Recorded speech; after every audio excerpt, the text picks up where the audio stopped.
Alright guys, we are back, and for the movie review, we are going over Spider-Man No Way Home. And this one's a really good one. I want you guys to go watch it, and it's a blast. But before we get into it, I'm going to first show you guys the whole setup I've got going on over here. The TV, Xbox desk, mouse and keyboard, everything. So yeah, stay tuned for that, and I really hope you guys like this one. Enjoy. So the chair I actually got for Christmas, and I thought it was the only gift, only big gift I was going to be getting, but that apparently was not true.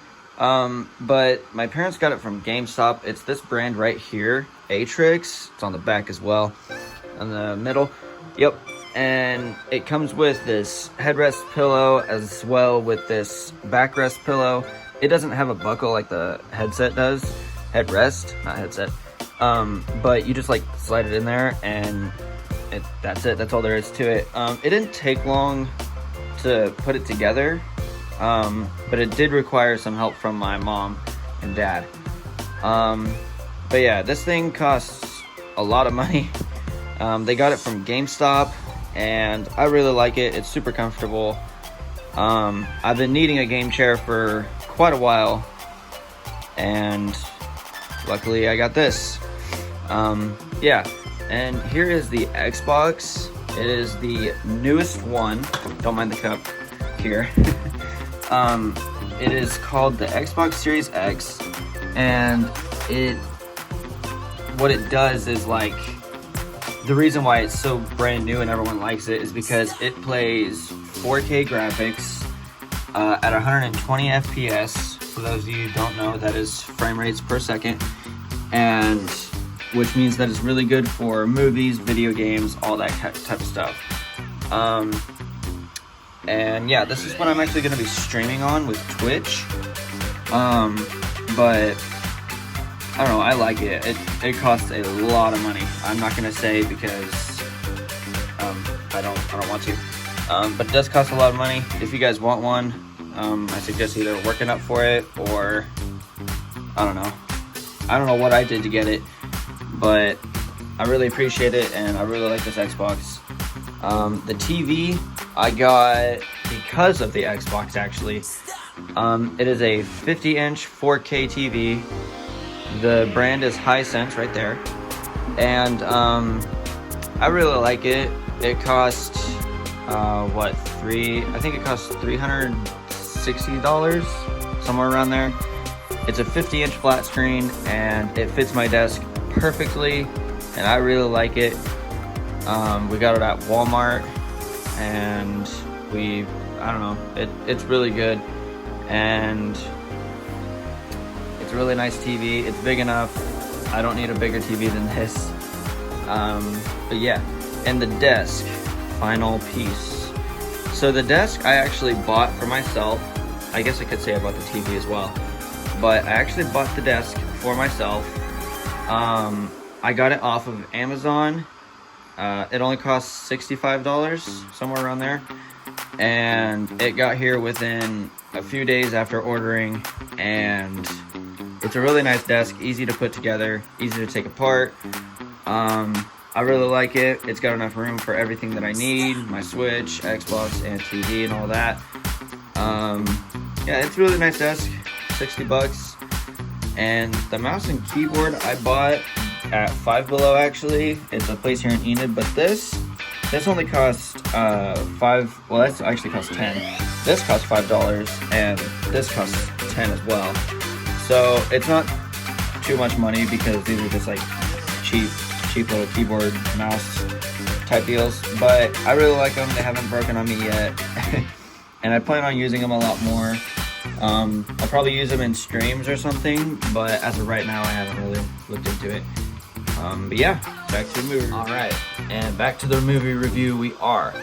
So, this movie blew my mind whenever I first went and watched it. I've seen it 3 times now. I went and watched it in the city, and then Edmond, and then Stillwater. The first time, me and my friend Will went, and then the second time was me and my parents, and the third time was me and my friend Brett, who is probably going to watch this video soon. But yeah, I've seen the movie 3 times, and those 3 times it was so worth it. Such a good movie. I don't know, from beginning to end, just blew my mind. Like, the beginning of the movie, it starts you off from the after credit scene of Far From Home. If you guys have not seen that, then you guys definitely need to watch it before you go watch No Way Home.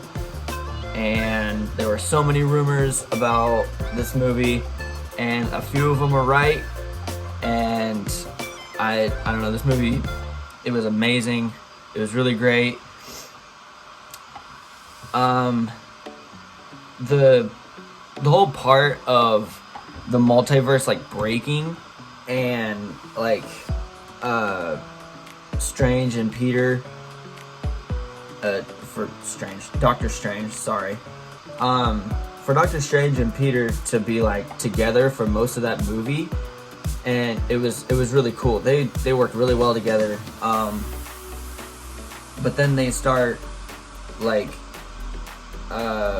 choosing opposite sides, like, oh, these villains need to die. No, Peter decides they need to live and get a second chance, as Strange thinks this is their fate, it can't be changed, and we have to send them back the way they are.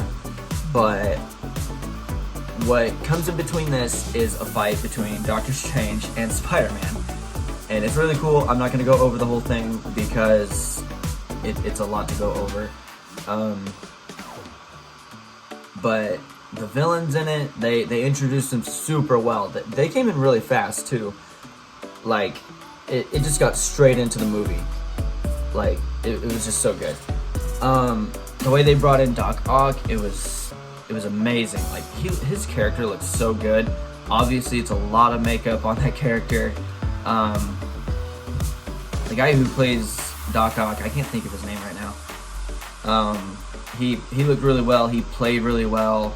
His character was so good. And I don't know, it's just such a good movie. And well, him and Peter fight, and then they bring in Green Goblin like right after. And Willem Dafoe apparently did all of his stunts on his own, and like, he literally talked to Amy and Kevin Feige, the producers of Spider-Man.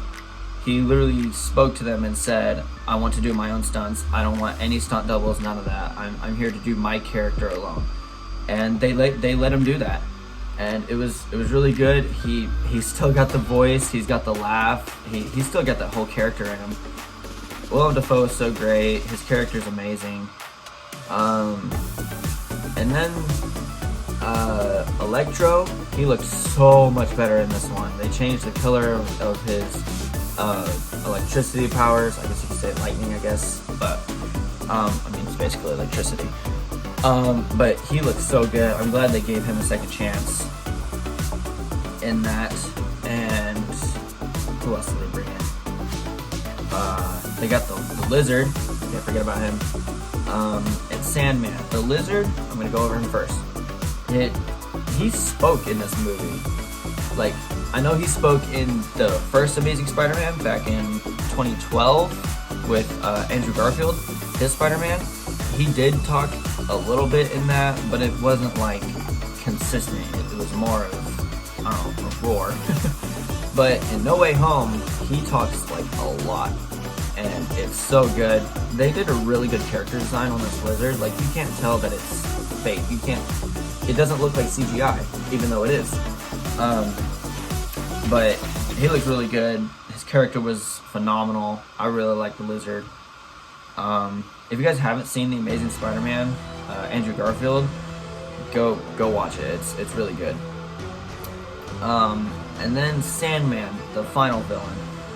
They brought him at the same time as Electro. But you guys know how in Tobey Maguire's movie, Spider-Man 3, how Sandman actually like turns into somewhat of a good guy and doesn't like want anyone to get hurt. He just wants Peter's forgiveness and all that.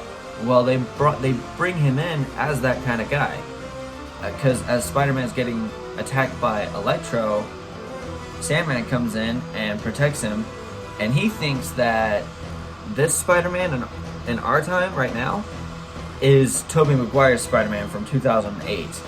But that is not the case because he has been brought from a different universe.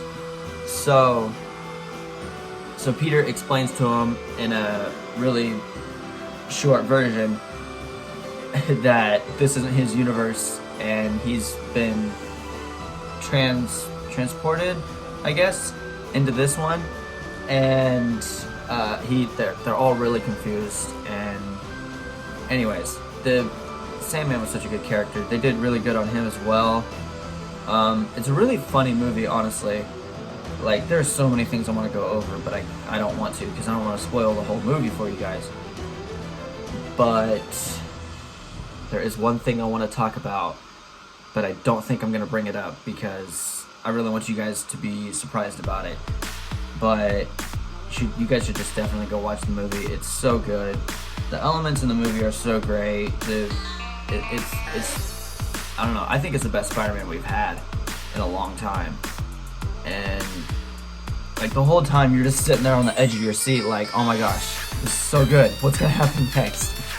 And then the after credit scene, I can't remember what the first one is, but the second after credit scene is actually a Doctor Strange trailer, and by now that's on YouTube and everything, so you guys can go watch that. Oh yeah, I do remember the first credit scene. I'm not going to tell you that either.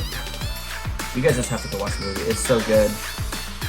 Honestly, scale of 1 to 10, I'd say 10 out of 10. Easy. It's amazing, dude. My favorite Spider-Man by far.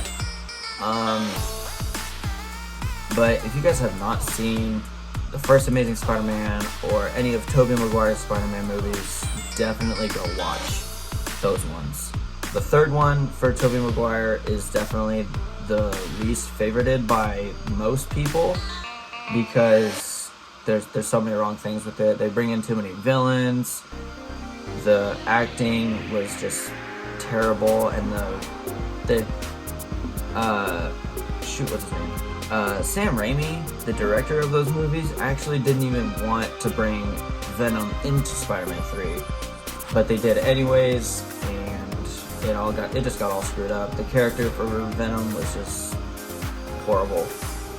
But you guys definitely need to go watch Spider-Man No Way Home. It's so good.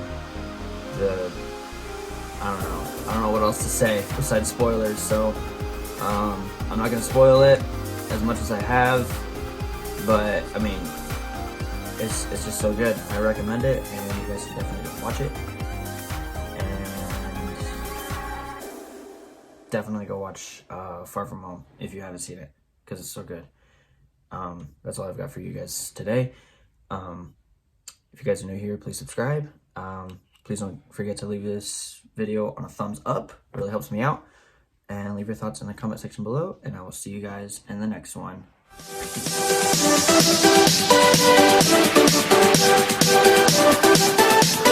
Peace.